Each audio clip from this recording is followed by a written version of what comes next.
Well, it is such a pleasure to get to talk to you all. My goodness, your stories have blessed me so much. The Reader family, Jameson Jr., Jameson, and Mary, welcome to God Sized Stories. Thank Thank you. you. That what a story you all have to tell us, to tell the world, really. I have to ask before we start, are we looking at a movie? I mean, you have to have a movie come out of your story. Well, it's very interesting that you ask that right now. At the time of our recording, we've just begun some conversations with some well connected, well-known producers, and in both Christian and the secular realms of movie production. And we actually we're set to meet here just in a few weeks. One of them is traveling up to meet the whole family and spend a little time together exploring what those options could look like. That's amazing. I don't know if you have checked my podcast a little bit, but I have interviewed several producers, the Kendrick brothers, several times. I think I've been reporting their movies since 2015. I think so. I think since War Room and Wow. the Chosen producers. I have interviewed several of their cast members, gone to their so, and then I have some. I live in Atlanta, so Okay. yeah, as you know, Atlanta has become the Hollywood of the South, kind of, or the East, you should say. And Yeah. so I have been had the blessing of talk to several producers. So if you need any help, if this doesn't pan out, let me know because your We story is incredible. we would love to have some of those relational connections that you have. This particular gentleman that we're meeting with knows really all the people you mentioned, but we certainly would love to personally meet them through you, Patricia. Yeah, absolutely. Just let's connect because the book is coming out is it Jul- later July 22nd July is 22nd? the So Tuesday it comes out here. Yeah. yeah, so whenever you listen, we are recording this interview way in advance, but if you're listening to this interview, you can get the book already, and I am sure you're gonna see this story on a big screen. I am sure because it is an incredible story. And I know the people that are listening say, okay, Patricia, what are you talking about? So let's start right away. Well, first of all, congratulations on your sweet new baby that's sleeping on your lap, Mary. Oh, thank you. His name's Malachi. Kai, what a Malachi. wonderful, wonderful prophet. Awesome. Yes. And Patricia, his name, as you probably know, Malachi means messenger. Yes. And he's our youngest. This is our oldest, Jameson Jr. Of course, we're gonna get into a lot of the story about him and then our three in between these two. But Malachi was the last of the Old Testament Prophet. prophets, as you know, 400 years of intertestamental silence.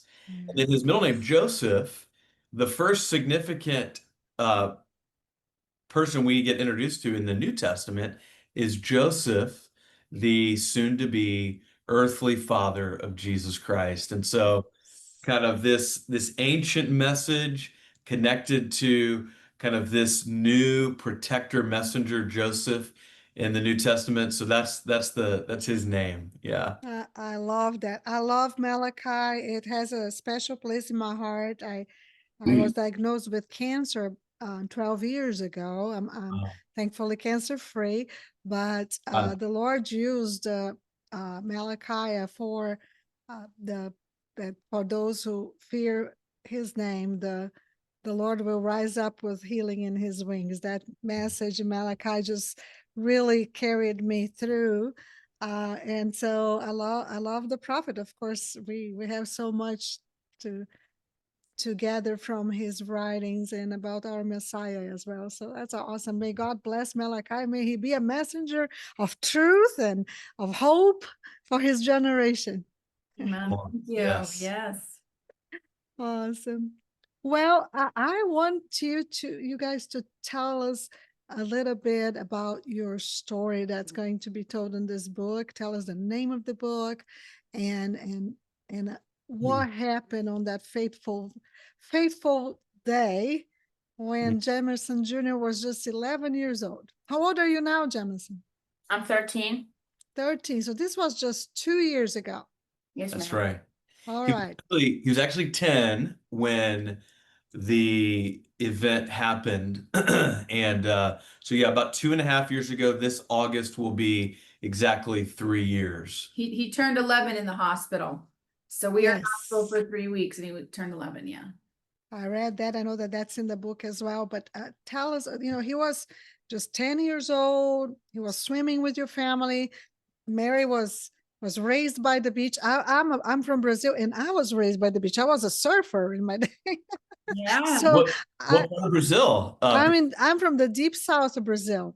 Okay. It's called Santa Catarina, which is like Saint Catherine Yeah. in English.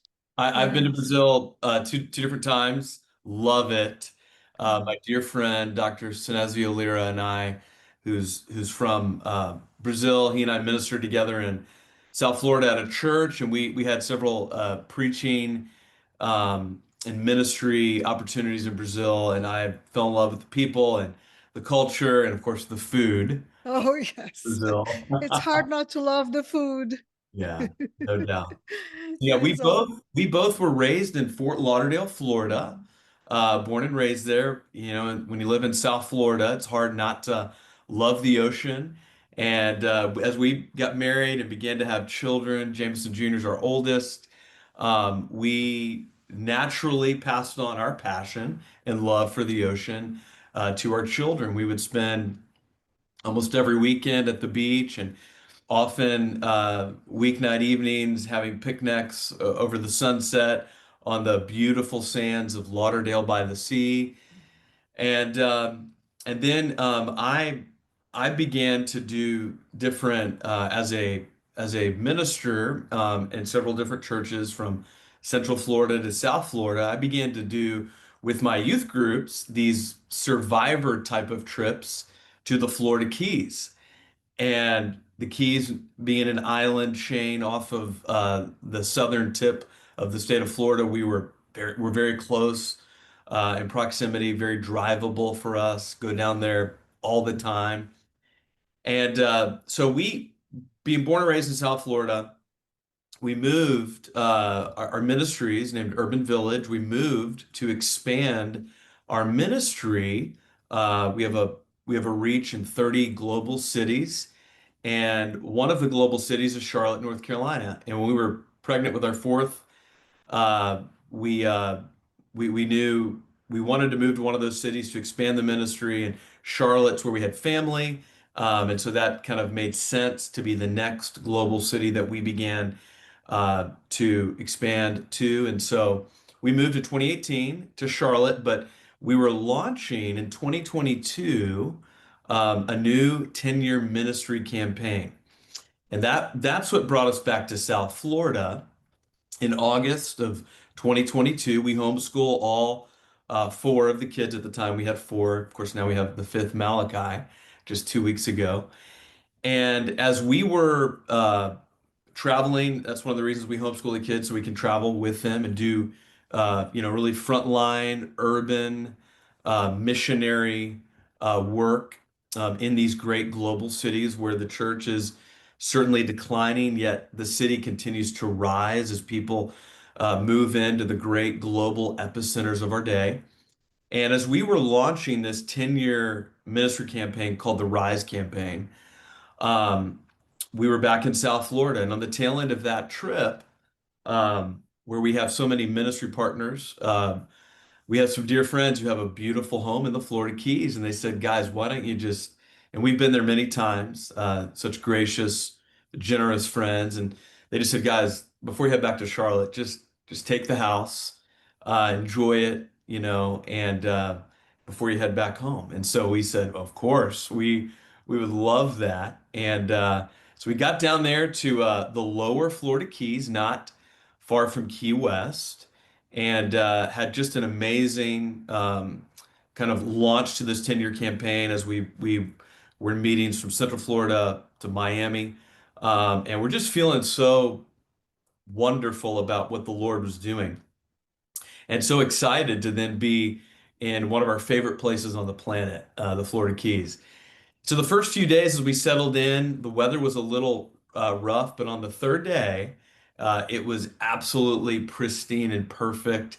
And our friends have a beautiful boat that they let me navigate as a trained lifeguard and someone who knows the waters of the Florida Keys well. They allow us not just to use the house but the boat. And so we said, let's head out to one of the greatest reefs in all of the country. It's the most dove reef in the state of Florida. It's called Lou Key Reef, and it's 9 miles offshore, so it's way out there. And in the boat we were in with a single 300 horsepower engine, it took us 40 minutes, about 40 minutes one way to get out there to the reef.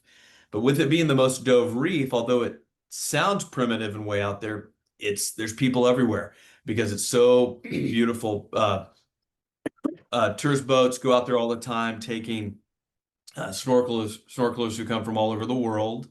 Then of course the locals are out there, and so we found a mooring ball.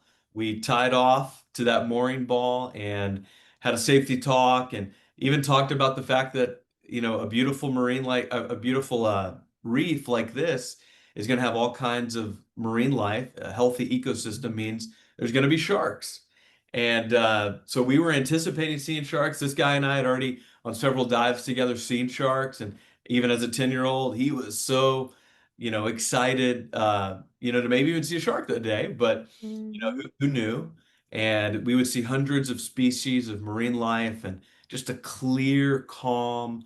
The water is just Caribbean clear, just beautiful day. So we dive in after a safety talk, have an amazing time. And after an hour or more of exploring, we got out of the water onto the boat, had a little time to hydrate and have a sandwich. And while we were doing that, just to the side of our boat, a beautiful turtle surfaces. And what did you say? I said, Dad, can I go grab the GoPro and go film the turtle? Yes, and I said, babe, let's go. So we grabbed the camera, the GoPro camera, and he and I, along with our youngest, Nehemiah, at the time he was our youngest, he was 3 years old, yeah, the youngest, and James was 10. We all jumped in and we were excited to swim with the turtle and hopefully, be able to get some great footage. And that's exactly what was happening. This turtle and Jameson, it was almost like they had this bond. Aw. And the turtle was letting him get very close to him. And I've always wanted to swim with turtles. And, as I get close to them, they kind of spook off. They don't want you getting too close. And so they kind of, want to be to themselves. But this turtle was letting him get very close. And I was so proud of him as a dad. And I was like, yes, this is awesome. I just hope that camera's recording because we're going to get some amazing footage. And sure enough, it was recording. And so I just kind of said, hey, my 3-year-old who's on the surface in a flotation device, a life jacket, I don't want him to accidentally spook the turtle and ruin this incredible time Jameson's having. So I just kind of went off to the back of the boat with my 3-year-old, began to dive down and point out beautiful things. It was only about 8 feet deep of water at that part of the reef, very, very shallow. Obviously, there's pools that are that deep or deeper. So it's very just, again, gentle, beautiful, calm day. And as he and I were exploring, I was able to keep an eye on Jameson and the turtle just off to the side of the boat. And we were, continually looking all around for all kinds of things, but exactly sharks, because sharks are ambush predators. They hate eye contact. As soon as you lay eyes on them and face them and kind of get vertical in the water column rather than, horizontal and flat on the surface, you look big and they hate that eye contact and they just inevitably go away. So we're always looking and doing 360 so that they don't just sneak up behind you. And they 99.9% of the time don't want anything to do with humans. Yeah. And we coexist with sharks all the time. It's normal and great. And so as we were looking and I was watching him, I dove down and found this beautiful queen conch. And that's one of the things Key West is known for. They're very, very big. Yeah, beautiful, prevalent, and Gorgeous. so as I found this conch, and I'm pointing it out to my youngest son, as I surface to then talk about what we've seen, that's when I hear the screaming. First from Junior just off to the side of the boat, and then next from Mary on the boat. And our other two children are witnessing Jameson, their big brother, screaming. And none of us know why. We don't see a shark. We don't, he's not screaming shark. And so bottom line, Patricia, I want to, close this, this gap, this not far distance between me and Jameson, but I've got little Nehemiah. And if I leave him, he's just going to drift off in the current to the Bahamas. Yes. And We so, don't want that. and so since he and I are just off the back of the boat, I grab him, get onto the boat, release the bow line, crank the engine.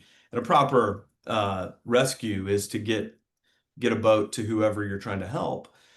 And so as we're approaching him, we're now getting very close to the shallow part of the reef. And I just told Mary, hey, honey, I got to hold the boat in place so the current and the wind don't push us up into the corals. And so she dives in, grabs him. He's sitting on a pool noodle, and brings him to the back of the boat. I go to the dive platform, pick him up. And that's when we see for the very first time from his kneecap to his ankle, nothing but bone. And even his outer bone, the smaller bone, the fibula was gone. The major bone, the tibia, just had shark teeth marks all over it. And we knew immediately he had just been attacked by a massive shark. And this shark was waiting in the, kind of the edge of visibility, so that we couldn't see it. And man, as soon as he turned and I went down for the conch, man, she rushed in, was essentially hunting him and attacked him, which is just the most uncommon thing. If anybody's listening and has never been to the ocean or dove, I mean, it just doesn't happen that way. And it's just crazy that it did. And this is the first documented shark attack at this reef. Yeah, absolutely. And it's, again, most dove reef in the state. It's just crazy. And so as we get him on the boat and I'm holding him in my arms and I see the damage, realizing we're 9 miles offshore, he's bleeding to death, and recognizing there's nothing we can do. I mean, tie a tourniquet, sure, but I mean, the damage has already been done. And I'm just thinking to myself, I'm going to hold my son. I'm going to witness and hold my son as he dies. Oh, And so I scream no in absolute shock and horror over the absolutely. reality of this moment. And the first words out of Jameson Jr.'s mouth as he hears his daddy scream no, he says, "Daddy, it's okay. Jesus is going to save me." Mm. And not a prayer of hope, Jesus, will you save me? But a conviction, a profession of faith that he knew Jesus would save him and he wanted to comfort me. And that's where we'll pause and let you ask whatever you want to ask. But that's the setup for, and the title of the book is Rescue at the Reef. The Miraculous True Story of a Little Boy with Big Faith. And the book releases, and you can buy it anywhere books are sold right now, because I know as this podcast releases, the book will be available. Available. That's incredible. Now, Jameson Jr., do you go by Junior? Is that how I should call you? I go by JJ Jameson. JJ. I like JJ. And Can I then, call you JJ? sure. I love that. I like that better. All right, just so we don't have confusion when I'm talking to you and Daddy. So, oh my goodness, JJ, what an incredible thing. Now, I understand that you were saying these things to your dad and to your mom because you experienced something pretty supernatural while you were right there surviving this attack. Tell us a little bit about what you experienced. So, usually the worse the attack, the more shock you should be in. And I felt every single sharp tooth go into my leg. So I was not in shock during that time. But after, like my dad said, I said Jesus was gonna save me after like that period, and then so on. I did not feel anything, but during the attack, I felt um all the pain, and then they got me onto the boat, and they do I just keep going on? Yeah, you tell- Right? yeah. Yes.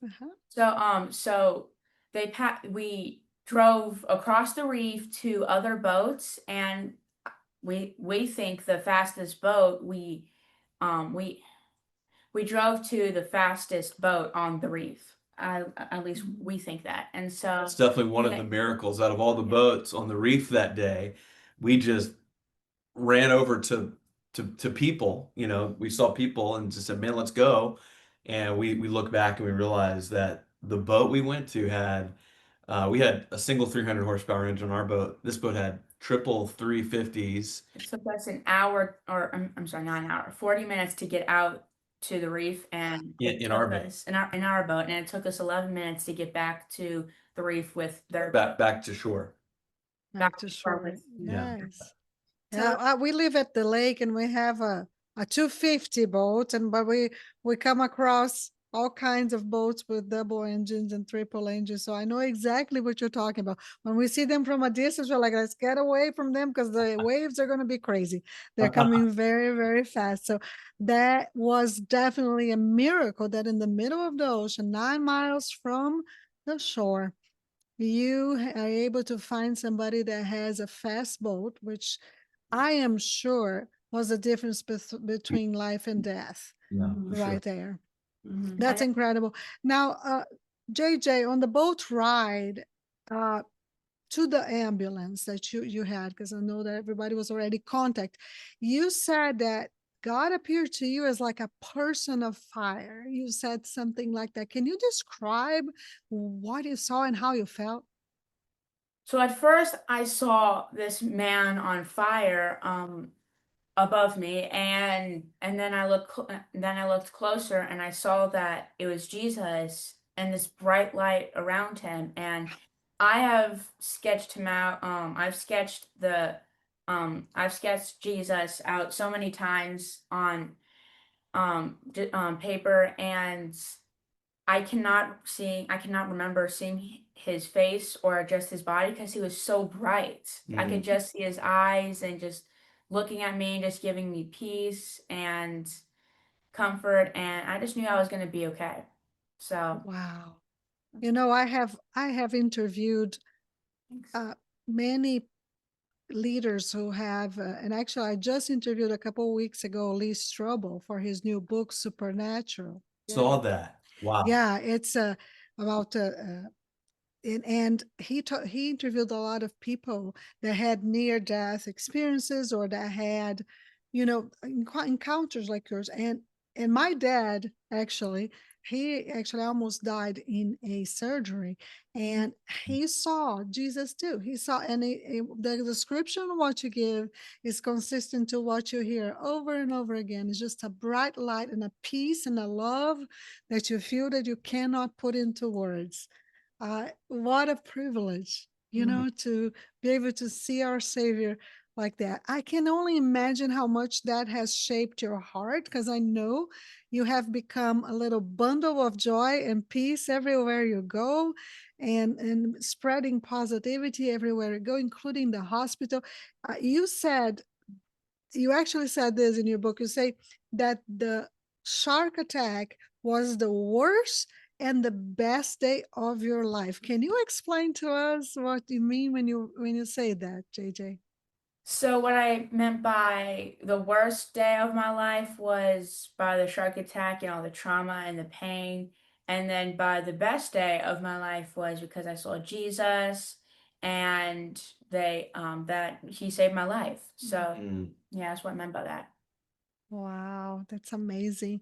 So you have had to, before, you didn't get to the reef and get attacked by the shark and have that kind of attitude without a strong faith.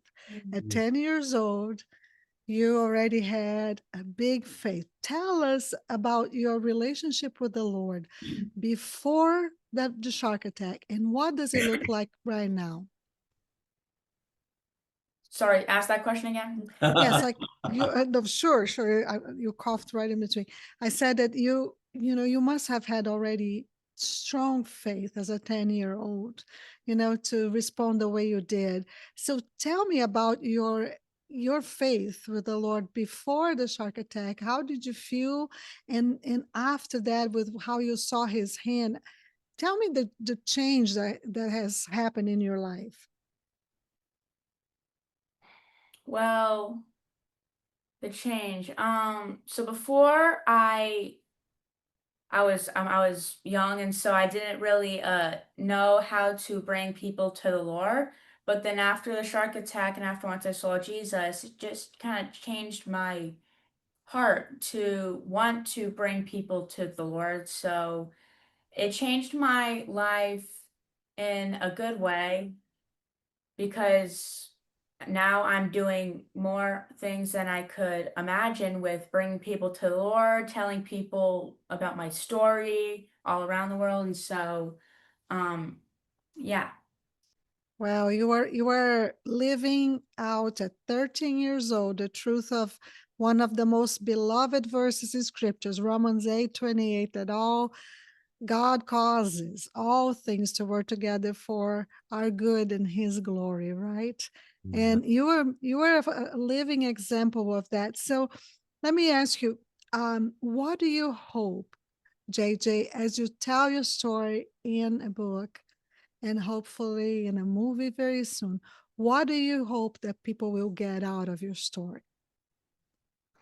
I hope that people will learn how to follow the Lord and to bring people to the Lord. And then people will bring other people to the Lord so they can go to heaven and that they just would know the Lord and yeah, find hope and healing. And Oh find my gosh, I want to be his godmother. Can I be his godmother? So you Absolutely. are just a sweetheart, but that is so beautiful. Well, I always say, and I think that your dad as a pastor, your mom as a pastor's wife, you can agree with me. You can preach all day about your sin and that you need a savior. Nothing is more powerful than a testimony, Mm. right? Of a life, yeah. right? So true. As parents, we often look at this young, bold, just, I mean, loving and kind young man and say, "Who are you?" Where Because did you come we, from? yeah, Yeah. because we as parents, we were even talking about it last night, weren't we, babe? Just how, I mean, you feel as parents, how are you doing? You're so close to it all the time, and with five, we're constantly, working on stuff, and when you go through something so traumatic, it's often said, you don't rise to the occasion, you fall to the level of your training, to what's been invested in you. And in that moment, we saw what had been invested in our son, which is the eternal truth that when you call upon the name of the Lord, you will be saved. So Beautiful. we couldn't be more proud of him and more grateful for the promises of Scripture, which we recount in the book, after miracle after miracle, miracle upon miracle. The Yeah. promises of God, Patricia, are true. They're real. They're not ethereal. They are rooted in reality.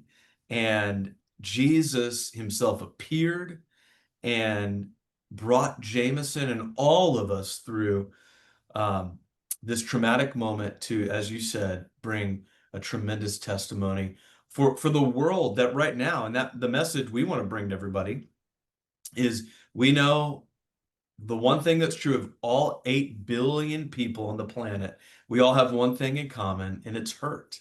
We are all hurting, and hurting people are looking for help. And in this moment of going through what we went through, even though I'm a pastor, we were hurting. I mean, deeply hurting. Even after amputation, we got him airlifted to Miami, Nicholas Children's Hospital, and they performed life-saving surgery. And of course, now he's got no leg below the knee. We're coping as parents. How do we raise a young man with no leg? And we know nothing about prosthetics. So we were hurting. We were at a loss. We were trying to serve the Lord. We feel like, we've launched this great ministry campaign to reach these 30 global cities, and all of a sudden it's like, hold on a minute. How do I even take care of my family? So we're hurting and looking for help. And that's when the Lord gave me Psalm 121. I lift up my eyes to the hills. Where does my help come from? It comes from the Lord, the maker of heaven and earth. And so as we move from hurt to looking for help, what we recognize right now in the world is that the artificial help that you find on most podcasts, and as you search and peruse the internet and look to and fro, because that's what hurting people do, they're searching for help. What they're finding is an artificial help called hype. And hype might move the needle a little bit. Try this diet, try this time management technique, all the different things that you hear about. Buy this product, do this thing, right? It's all a do more, try harder message. And we all, need something more. And so that hype only goes so far, and then it still leaves us empty. And so as we search for more and more help, what message everyone needs is the message of hope and healing. And that's what we know is delivered through this story. And we're inviting everybody to become hope dealers with us as they just spread this message as far and wide to every single person that is currently dealing with their level of trauma and hurt. And so that's what we want to spread to everybody through our story. Well, the lesson, the purpose, the uh, reasons or whatever for any painful story is hindsight's 2020, right? You when you are in the middle of it, you do not see it, right? What you see is the blood. What you see is the leg that's gone. What you see is the minutes to the hospital, and will your child make it, or will he bleed to death? Mary, I want to ask you, as a mom, I have two little girls, myself, two, not little, they will always be little, but they are adults now, but I have two girls.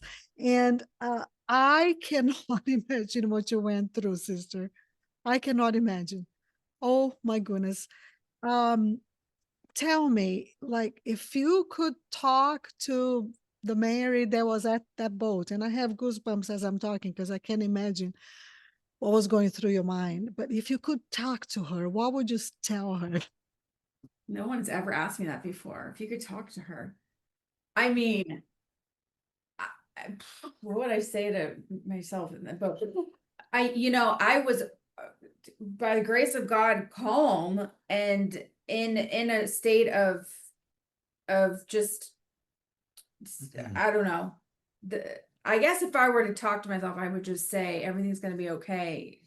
Jesus is going to save him, right? Now that I know that, I was saying at the time, Jesus, please don't take my son. Jesus, please don't take my son. Telling him to just don't close your eyes, keep breathing, look at mommy, don't close your eyes, keep breathing, look at mommy.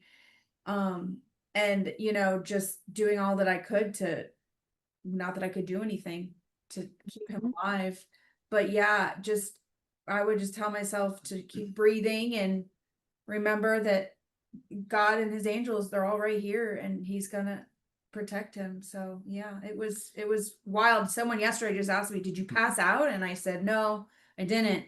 You just get into that survival mode of Yep. That's the story of the mother that opens the crocodile mouth, right? It's Yeah. just like it's incredible the strength that God gives you as you're going through something like that. I understand that very, very, very well. With the shock, sometimes brings a resolve, a strength within you that you cannot look back and understand even. But Yeah. I can only imagine what you went through. But okay, so here is a question for JJ. JJ, the audience is gonna be like, what? JJ tells his dad that he wants to go back to the reef. So JJ, you lost half of one of your legs, right? Yes, ma'am. You have a prosthetic now. I hear you're playing baseball. You go, boy. I love baseball. I'm also surfing, rock climbing. I sing and I play the electric guitar. I actually just won with my friend the school talent show with my friend Nathan. That's amazing. And you're surfing. Like, okay. Wow. I will never complain about, my legs getting old anymore. That's incredible. Well, so tell me, you told your dad how long after this accident did you tell your dad I want to go back there where the shark was? 4 days, right after the shark attack. Yep. Okay, tell us why. Because I did not want the hospital or the shark attack to be my greatest fear. I mean, how in the world does a 10-year-old think that way, feel that way, and then verbalize that? I mean, we're Okay, still dealing with the fact that he almost died, and he's telling us that he wants to go back to the reef. I said, I'll be on the boat with a shotgun because I don't know what you're thinking about. that's what I would be. Oh my I'd be God. like, I was actually my family was over at the hospital and I went under my sheets in my hospital bed and I asked I had my grandpa's phone and I called my dad and I was actually whispering because I did not want mom to hear because I wanted to wait until my dad got here so I could tell her with my dad, but actually I could not wait and so I told her and that's what she said. And what did you actually say whenever I called you? He called me and said, Dad, I just left to go to like a CVS, get like a toothbrush or something around the corner from the hospital. And when the call came in from my dad's phone, I said, Dad, what's going on? And he's whispering, going, Dad, it's me. And I'm like, hey, what's up, dude? What's going on? He was hiding under the sheets in the hospital, but I don't want mom to hear. I'm like, oh boy, what are we about to talk about here? And that's when he just says, I mean, cogently and calmly, Dad, will you put a plan together so that we can return to the reef? And I just kind of, I guess, knee-jerk reaction was just like, of course, this is the last thing on my mind. you thought that the drugs were talking or something. Right. Yeah. Right, Patricia, that's right. And I was just like, sure, man, one day we'll go back to the reef. And he said, No, Dad, not one day. Right after once the doctors clear me so I can go back to the reef. now you gotta understand his leg is raw. I mean, they've amputated and they've They need to do a big skin graft. closed up the Well, because the shark took most of the skin, and we wanted to keep a lot of the length of the bone. So, long story short, he had a lot of open wound because at the end we needed to do a big skin graft. But yeah, so yeah, so like on day 4, it wasn't like a nice clean. Of course not. Yes. the bottom of his stump is just an open wound, even though they've sutured together muscle tendons, a little bit that was just left kind of dangling from his kneecap to try to cover that bone. Like Mary said, we wanted to preserve any length of the bone. What would eventually happen is they had to go back in and keep cutting the bone back because it just wasn't viable. A lot of that tissue just wasn't going to survive. So it's an open wound. And so he says that can we return to the reef? And I'm going one day.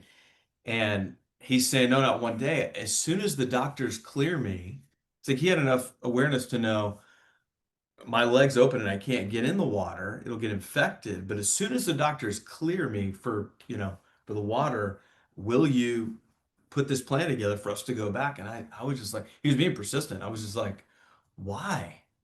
And that's when he said, I got to face my fear. I don't want the shark, the hospital, and my leg to be my greatest nightmare anymore. And I was just like, in that moment, I was like, that's my boy. And I'm proud of him. He's brave. He's courageous. And I'm going to do everything I can to stand with him, even though I have no clue how I'm going to communicate this to my wife. So Yes. that's kind of how that whole thing went. Yeah. It's incredible. I'm so proud of you, JJ. I know that you tell us a little bit about how you have already been able to share your experience and help people to see the Lord, even in circumstances so difficult, JJ. How am I to? How have you been able to already, share your testimony? Do you have stories of people that you have talked to that you feel like you really impacted their lives? Maybe even friends from school. Or even Stories or of even in the people that- hospital. Yeah, just Yeah, stories anybody. of you There's been impacting, so many people connected with just- people who are hurting. Yeah, like people in the hospital, for instance. I know that you were like everybody said that you were just a little ball, a little bubbly, friendly person in the hospital, making friends and talking about what God had done. So tell us how you feel like your story has already changed some lives. Just about how I have seen Jesus and how I survived the shark attack and how my faith was so big at the time that I knew the Lord was going to save me. I feel like that has impacted a lot of lives, and just telling people about the Lord at that age surprises a lot of people. So that's how I've impacted a lot of people.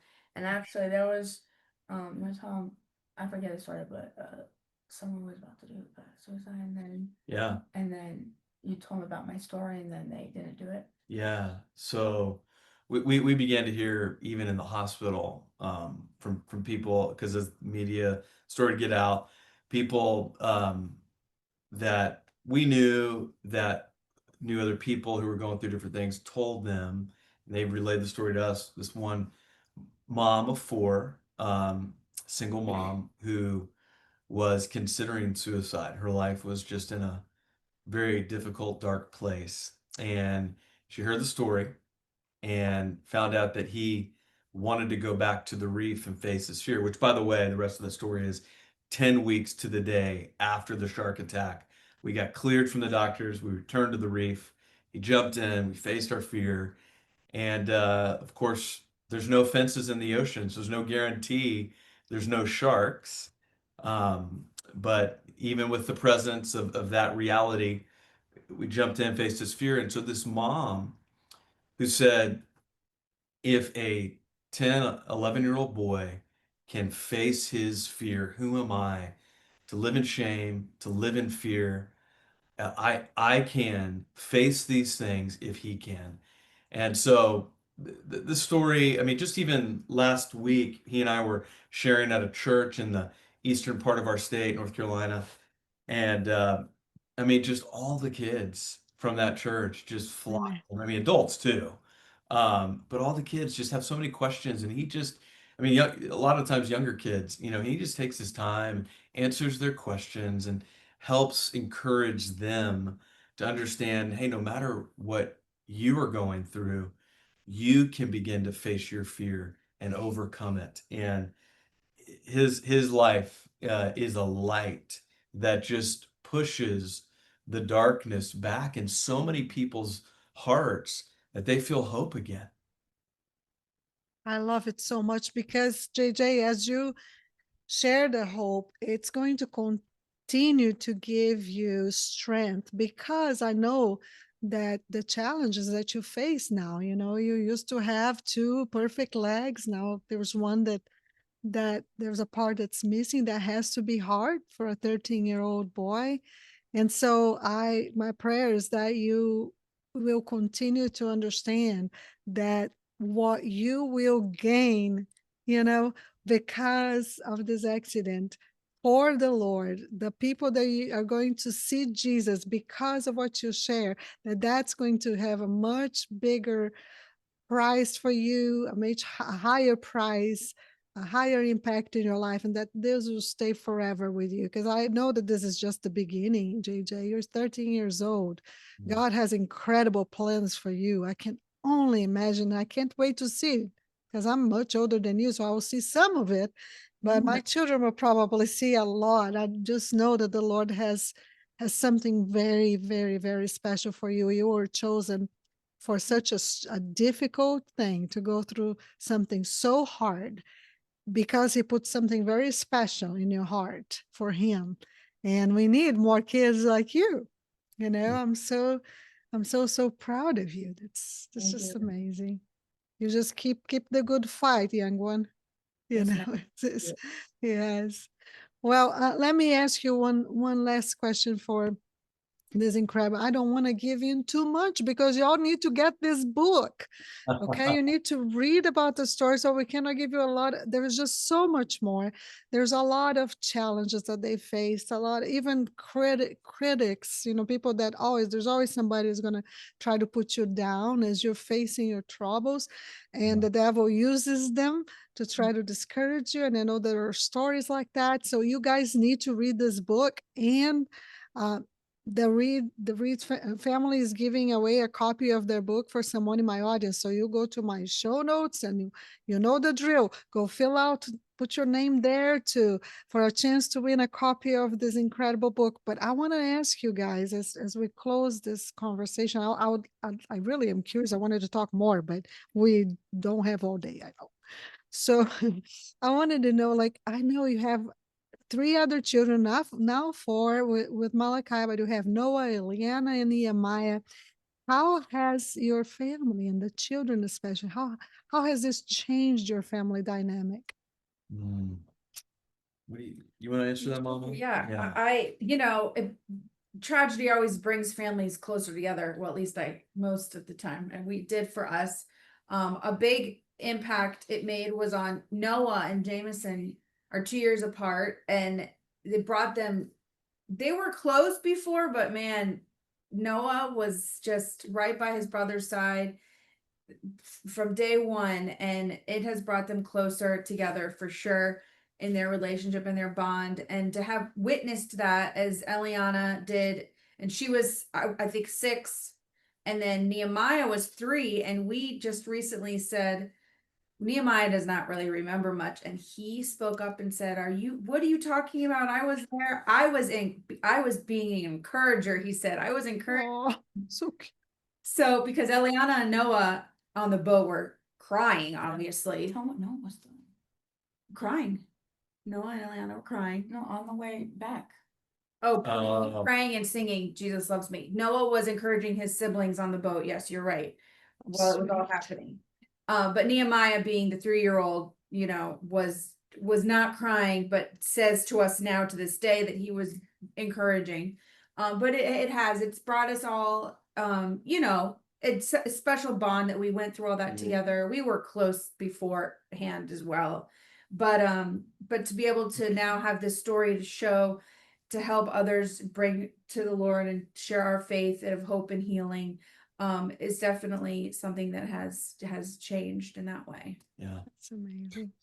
Well, you know, first of all, I wanted to tell Jameson and Mary that his testimony and what God is doing through this is a testament to you two as parents and as followers of Jesus. So I know I'm a mother too, and I know the impact of bringing your child under that admonition of the Lord, what it does. And now I have a almost 23-year-old and a 19-year-old, and there's nothing. I have a big plaque in my house that I bought when they were 1 and 4, and it says it's that verse in 4 John 4 where it says, or actually 4th John, where it says that I have no greater joy than to know that my children walk in truth.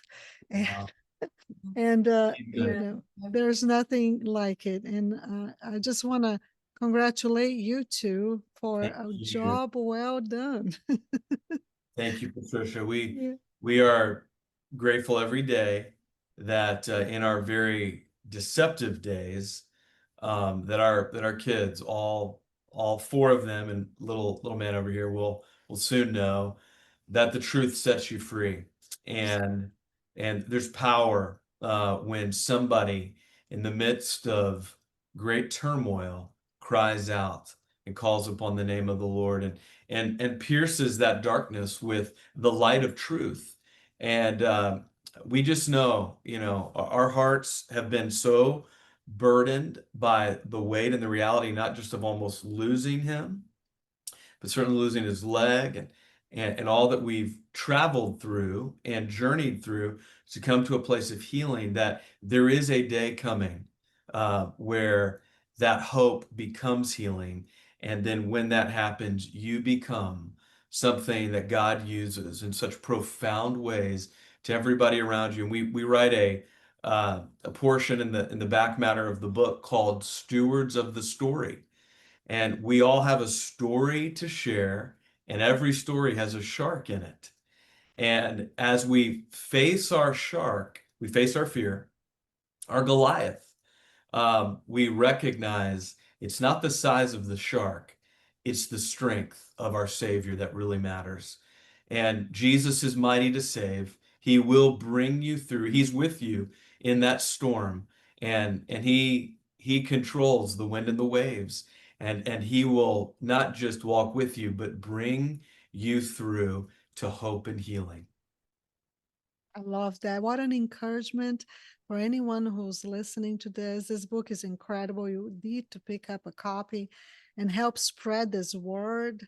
The more people that read this book, the faster the story is going to be in the movies, and we need it on the big screen for the whole world to see.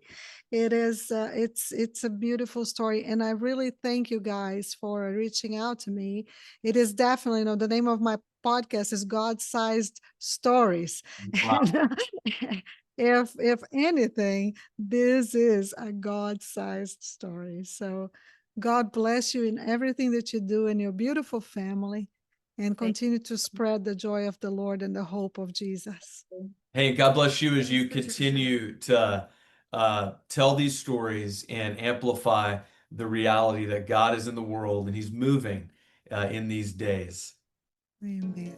And everyone, all this information and how to connect with them, how to purchase their books, and about his ministry as well, everything is going to be on the show notes. So go there. Don't forget to enter for a chance to win a copy of the book. God bless you guys. Thank you, Thank you so much, Patricia. Patricia. God bless you.